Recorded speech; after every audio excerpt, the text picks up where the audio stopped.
Hi, my name is Juan Guzman. I'm in the Business Administration program, and today I'm here to talk to you guys about management. So, what is management? Management can be defined as process of dealing with or controlling things or people.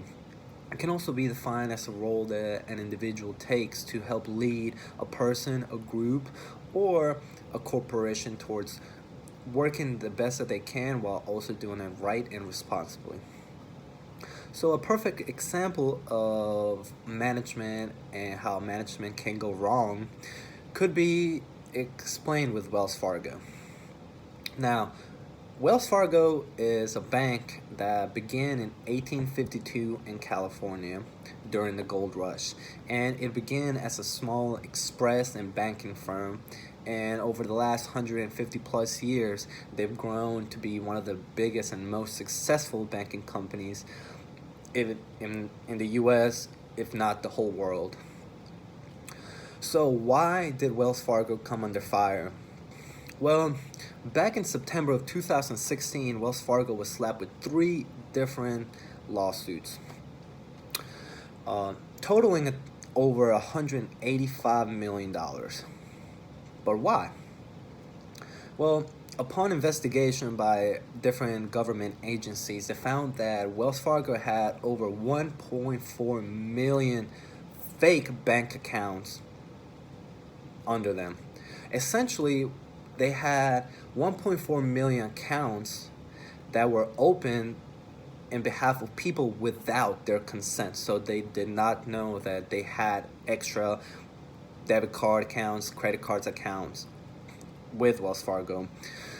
And with those fake accounts, a lot of people got charged a lot of fees, unnecessary fees, to those accounts because then again, they didn't know or did not want those accounts. When Wells Fargo got on the news because of this, they came out with a statement saying that they would pay off $7 million in fees for all those unnecessary fees that they collected over the years. And they would also pay $142 million to settle class action lawsuits. Not only that, but they also fired 5,300 low-level entry employees. Now, you may ask, what does that have to do with management? Well, what led to all those fake accounts to be open?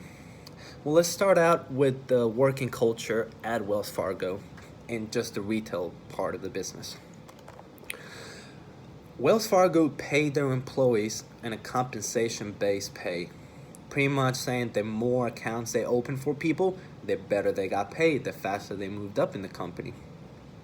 Another thing they had was they had a set goal of opening 8 accounts per customer.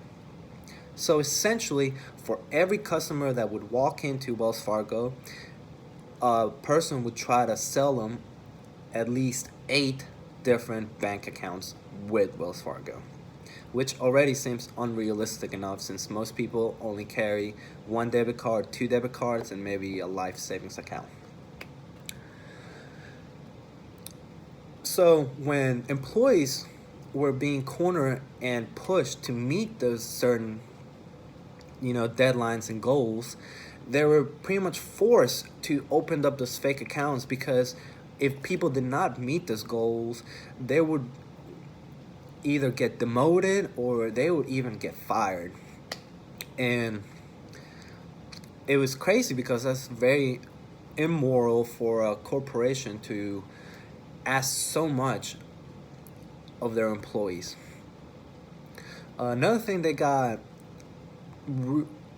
under fire for was the fact that whenever a lot of their employees tried to call their confidential ethics hotline and try to explain to them what was going on, a lot of them got fired and same thing, demoted and all this and that. So it seemed like employees had no way out, and the only thing they could do was open those fake accounts, do what they had to do to keep their jobs and provide for their families.